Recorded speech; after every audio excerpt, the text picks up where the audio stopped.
और इस वक्त की बड़ी खबर आ रही है जम्मू के रामगढ़ से, जो कि सांबा में पड़ता है। और ये बड़ी खबर बताती है कि यहाँ से लगभग 200 से 250 ओल्ड एलएमजी राउंड्स मिले हैं। नमस्कार, आप लोगों का स्वागत है द अर्थ न्यूज में। मैं हूं साक्षी सानी और इस वक्त की बड़ी खबर सामने निकल कर आ रही है जम्मू के रामगढ़ से, जो कि सांबा में पड़ता है। दरअसल पिछले दिनों आपने देखा कि पहलगाम टेरर अटैक के बाद कई सारी ऐसी जगह हैं जहां पर लोगों को डर सताने लगा इस बात का कि कहीं आसपास अब उनके भी कहीं आतंकवादी तो नहीं छुपे हुए हैं। ऐसे में जितने भी जम्मू कश्मीर के सिक्योरिटी फोर्सेस हैं वो अपनी तरफ से पूरी कोशिश कर रही हैं कि जहां कहीं पर भी आतंकवादियों का कोई नामो निशान भी सामने आता है उन इलाकों को खंगाला जाए और आतंकवादियों को मुंह तोड़ जवाब दिया जाए। हालांकि अगर बात करें टेररिज्म की, तो टेररिज्म को हटाने की भी पूरी कोशिश यहाँ से की जा रही है।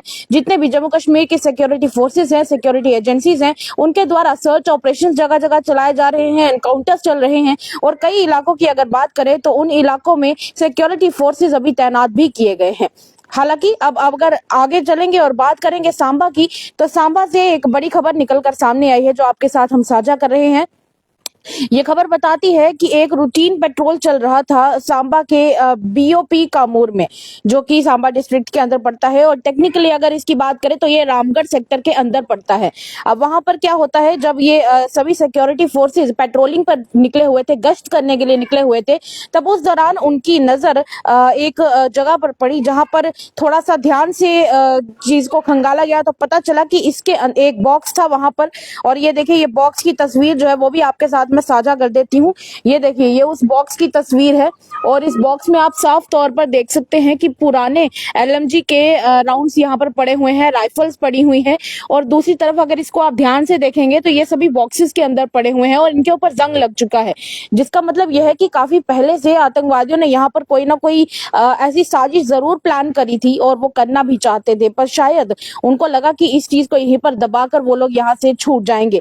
पर चलिए, सिक्योरिटी फोर्सेस ने ये पुराने एलएमजी राउंड्स यानी कि लाइट मशीन गन राउंड्स जो हैं उनको निकाल लिया है। और इसी के साथ आपको ये भी बता दूं कि साथ में सिर्फ और सिर्फ ये एलएमजी राउंड्स ही नहीं मिले हैं, ये सिर्फ गोलियां ही नहीं मिली हैं, बल्कि साथ में एक ग्रेनेड भी मिला हुआ है। हालांकि इनको बुरी तरह से जंग लग चुका है, पर ये एक बात की तरफ सीधा सीधा इशारा करते हैं कि आतंकवादियों के द्वारा किसी न किसी तरह की कोई एक साजिश है जो प्लान की जा रही थी। हालांकि इसके ऊपर एक्शन लेते हुए रामगढ़ पुलिस ने बॉम्ब डिस्पोजल स्क्वाड के साथ मिलकर सेफ्टी रिकवर की है और जितने भी आसपास के इलाके हैं उसको सैनिटाइज कर रहे हैं और ये जो एम्यूनिशन है इसको डिस्पोज कर दिया गया है। आपको ये बता दें कि ये जो स्टेशन इंचार्ज है और बॉम्ब डिस्पोजल टीम है, इन दोनों ने मिलकर इसके ऊपर काम किया और इस ऑपरेशन को अंजाम दिया।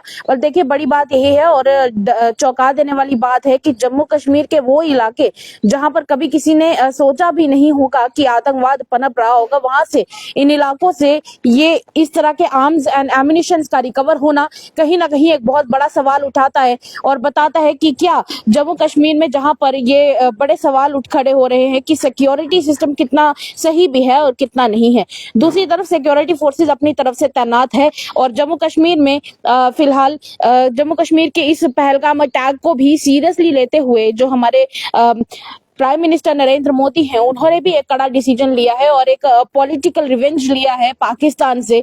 क्योंकि जब पॉलिटिकल रिवेंज उन्होंने लिया तो उसके तौर पे इंडस वाटर ट्रीटी को कैंसिल किया गया और अब पाकिस्तान को मुंह तोड़ जवाब देने की पूरी तैयारी चल रही है। पर देखना ये होगा आने वाले समय में कि जिस तरीके से एक के बाद एक गुत्थियां सुलझती जा रही हैं, क्या उसी तरीके से पाकिस्तान को मुंह तोड़ जवाब दिया भी जाएगा या नहीं दिया जाएगा। हालांकि अपनी तरफ से सिक्योरिटी फोर्सेस पूरी कोशिश कर रहे हैं और दूसरी तरफ होम मिनिस्ट्री भी अपनी तरफ से कोशिश कर रही है और डिफेंस भी इसके ऊपर जुटा हुआ है। अब देखना यह होगा कि कितनी जल्दी इन सब चीजों का पर्दाफाश होगा। तब तक के लिए तमाम अपडेट्स के लिए देखते रहिए द अर्थ न्यूज। साक्षी सानी की रिपोर्ट। नमस्कार।